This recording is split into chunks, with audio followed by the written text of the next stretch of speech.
अस्सलाम वालेकुम। सब कैसे हैं? उम्मीद करती हूँ सबके रोज़े अच्छे जा रहे होंगे। मौसम आधे रमज़ान में तो अच्छा जा रहा था, लेकिन अब बहुत गर्मी होने लग गई है। अल्लाह ताला ने खैर खैरियत से रमज़ान भी गुज़र जाने वाले हैं, तो 4 रोज़े रह गए। तो ऑफ़िस से हमें ऑफ़ हुआ, ऑफ़िस से हमें 4 बजे ऑफ़ हुआ, तो जल्दी जल्दी भागने की लड़कियों को बोला कि रेडी हो जाए। तो हम लोग फिर रेडी हुए। लड़कियों को मैं पूछ रही हूँ कि उठ जाओ जल्दी से। हमेशा ये लोग जल्दी चली जाती हैं, मैं पीछे रह जाती हूँ, तो मुझे लेट हो जाता है। तो आज मैंने इन लोगों को पकड़ लिया। मैंने कहा नहीं, मेरे साथ ही जाना आप लोग ना, तो साथ में निकलेंगे ऑफ़िस से। रास्ते में रश भी होता है, ट्रैफिक भी होती है, तो ज़ाहिर सी बात है जल्दी जल्दी भागना है और अफ्तारी का भी सारा सामान करना है, रेडी करना है। तो हम लोग ऑफ़िस से निकले तो वानिया को ट्यूशन से लेना था। ये अम्मा की गली है, ये अम्मा का घर है, और इसी गली में वानिया का आगे ट्यूशन है, तो उसको वहाँ से ट्यूशन हम लोग लेंगे। उसके एग्ज़ाम भी चल रहे हैं, तो जिसकी वजह से मैंने उसकी टाइमिंग अपने ऑफ़िस के हिसाब से रख ली थी कि चलो मैं जाते हुए भी ले लूँ, क्योंकि अंकल का आंटी का रोज़ा होता है, जो वानिया के अम्मा अब्बा हैं उनका रोज़ा होता है। तो मैं नहीं चाहती कि वो रमज़ान में वो रोज़े में उठ के वानिया को लेने जाए। तो तीसरी मंजिल से वानिया नीचे आके बेचारी थक जाती है। मम्मा, आज तो पापा का सूट मुझे अच्छा लग रहा था। क्या सूट पापा का? हेलो भाई, पापा का सूट अच्छा लग रहा था। चलो बैठो। छुट्टियां हैं, ईद के बाद में स्कूल खुलेंगे। किसने कहा? मैं। किसने?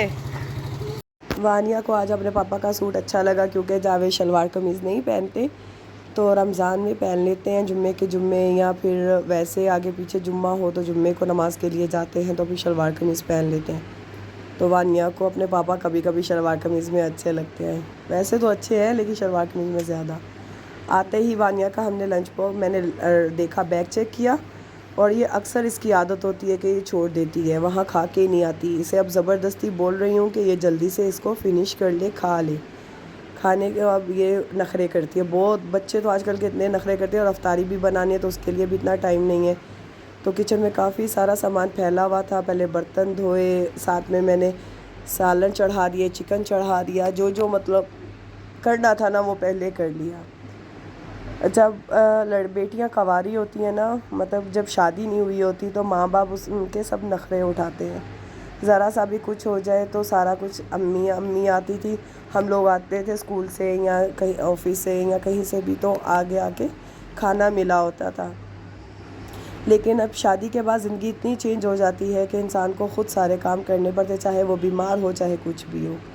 तो इसीलिए कहते हैं माँ बाप की कदर करनी चाहिए, माँ बाप को दुआएं देनी चाहिए, उनका ख्याल रखना चाहिए, और अल्लाह पाक तमाम माँ बाप को ज़िंदगी और तंदुरुस्ती दे, और मेरे भी माँ बाप को सेहत और तंदुरुस्ती दे। ये पकौड़ियाँ हैं जो कि मैंने गर्म पानी में भिगो के रख दी थी।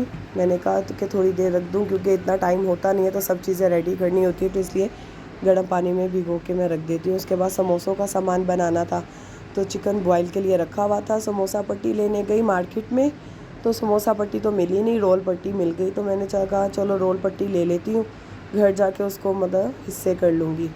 सालन सोचा क्या बनाओ, तो सालन भी समझ नहीं आ रहा था। ये कड़ी बना के ऊपर रखी हुई थी, बस इसको ये है कि भगाड़ लगाना है और पकोड़े बना के इसमें डालने हैं बस। ऑफ़िस जाना होता है, तो इसलिए सुबह सुबह सारे काम घर के करके जाने होते हैं। जैसे आधा खाना पका के आधी चीज़ें रेडी करके जाओ, फिर वापसी पे आओ तो 1 घंटे के अंदर अंदर सारे काम करो, खाना भी रेडी करो, अफ्तारी भी रेडी करो, फिर घर का भी करो, सब करना है। हो चुका था, तो मैंने साथ में सोचा कि एक तरफ चूल्हे पे सालन भी चढ़ा दूँ, क्योंकि इनके पापा अफ्तारी के बाद थोड़ा बहुत खाना खा लेते हैं अगर उनका दिल करे तो। और वानिया का भी बाज़ दफ़ा होता है कि उसका दिल करे तो वो मांग लेती है खाना ना, तो मैंने सोचा चलो साथ में ये भी कर लेती हूँ, पतीली वगैरह में सालन कड़ी चढ़ा दूँ ताकि वो भी पकती रहेगी, और मैं साथ साथ समोसे भी बनाती रहूँगी।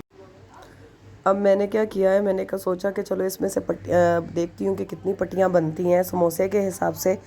तो समोसे के हिसाब से फिर मैंने पट्टियाँ बनानी शुरू कर दी, और मैंने सोचा इसमें से 3 पट्टियाँ बना लेती हूँ ना, अलग अलग छोटे छोटे समोसों के हिसाब के साइज़ के हिसाब से।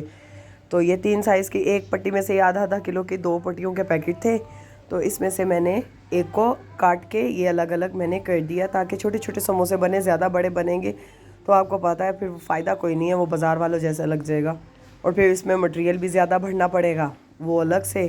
तो छोटे समोसे 1 बाइट वाले या 2 बाइट वाले वो सही रहते हैं।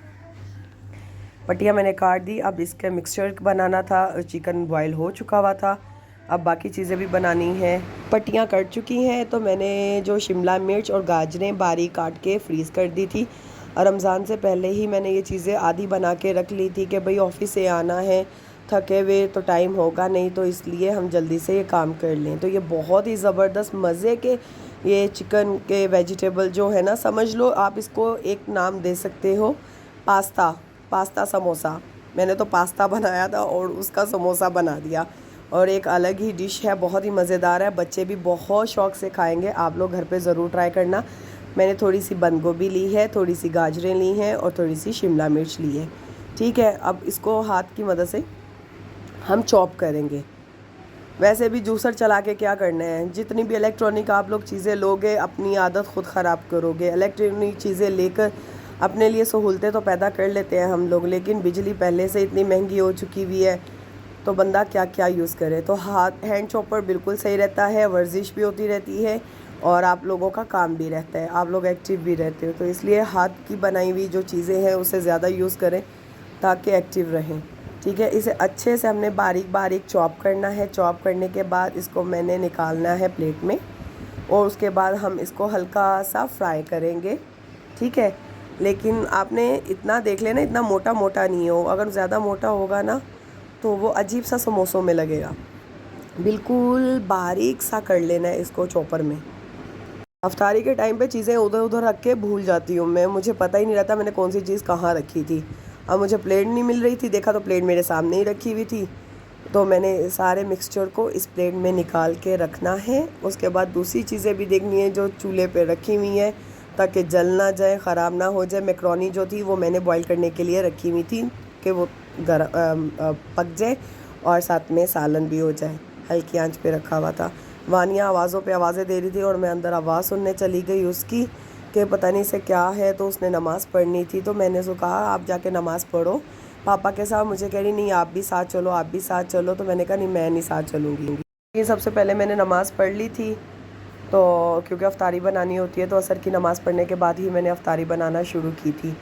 तो बेसन भी बना के रखना था, बेसन भी मैंने बना लिया। काफ़ी सारा सामान मैंने पहले से बना के रख लिया था। तो बेसन बना रही थी ताकि हम आलू फ्राई कर सकें, वो बारीक वाले ना, दूसरे वाले गोल गोल कटलेट्स की तरह अच्छे मज़े के बनते हैं वो।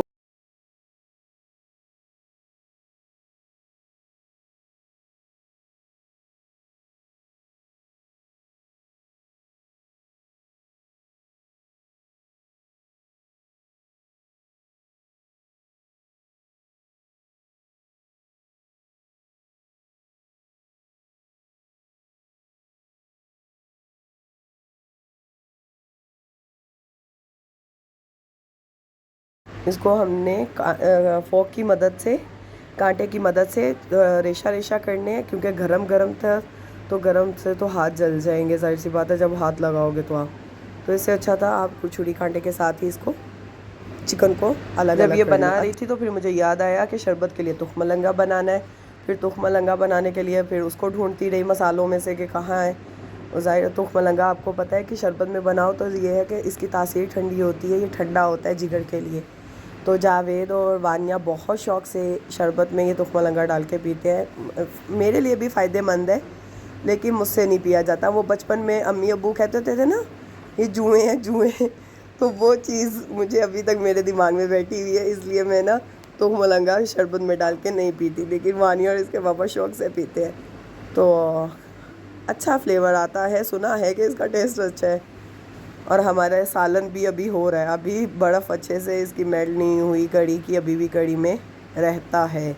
तो हम इसको थोड़ी देर के लिए ढक देते हैं ताकि ये अभी पकता रहे। उसके बाद देखेंगे क्या करना है और बाकी चीज़ें हम लोग रेडी करते हैं। तो मलंगा हो चुका था, देखो पूरा फैल गया, ऐसे लग रहा है जैसे जली जली होती है। शरबत मैंने समोसों का जो मिक्सचर था अब मैंने ऑयल गरम करने के लिए रखा था, तो इसको हमने हल्का सा फ्राई करना है, ज़्यादा हमें फ्राई नहीं करना। सही है, ज़्यादा करेंगे तो जो उसका क्रंच है ना वो ख़त्म हो जाएगा।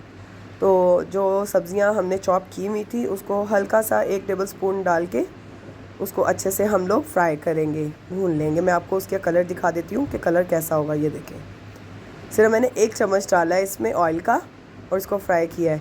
बूंदियाँ भी भिगो के रख ली, वो भी सही हो गई। दही मैंने रात को जमा के रखी थी, दही मैं घर में जमा के रखती हूँ, बाज़ार से नहीं लेती। बाज़ार से उस दिन लेती हूँ जिस दिन घर में दही जमानी हो, घर में दही ना हो। तो दही आप लोग घर में ही बनाओ तो ज़्यादा बेहतर है। वैसे भी दही आजकल महंगी मिल रही है, तो वो दूध आप ले लो और घर जमा लो खालिस दही। तो मलंगा भी डाल दिया, शरबत बना के रख दिया है और ये हमारे चीज़ें रेडी हो गई हैं। अब इसको पंखे के नीचे रखने जा रही हूँ ताकि ये अच्छे से ठंडा हो जाए और उसके बाद मैं समोसे की फिलिंग कर लूँ। सही है। और देखा तो वानिया और वानिया के पापा नमाज़ पढ़ रहे थे, सोचा चुपके से इनका एक छोटा सा क्लिप दिखा दूँ ये दोनों। और जल्दी जल्दी बाहर मैं भागी कि ये लोग मुझे देख ना लें, क्योंकि जावेद को बिल्कुल पसंद नहीं है कि नमाज़ पढ़ते हुए मैं वीडियो बनाऊँ इन लोगों की।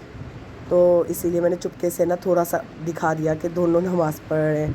बाहर आई तो हमारी जो कड़ी थी वो बिल्कुल हो चुकी थी, चीज़ें रेडी हो चुकी हैं, समोसे भी बन गए, हर चीज़ बन गई। अब अफ्तारी लगा चुकी हूँ, सारे बैठ गए हैं दस्तरखान पे, वानिया और पापा और मैं भी बैठ गई। तो अब दुआ करते हैं कि अल्लाह ताला हर बेरोज़गार को रोज़ी अता फ़रमाए, रिज़्क हलाल की तौफ़ीक अता फ़रमाए और हर बेऔलाद को औलाद अता फ़रमाए और हर एक की बेटी के नसीब अच्छे करे, कुल आलम की बेटियों के नसीब अच्छे करे, मेरी वानिया के भी नसीब अच्छे करे, आमीन।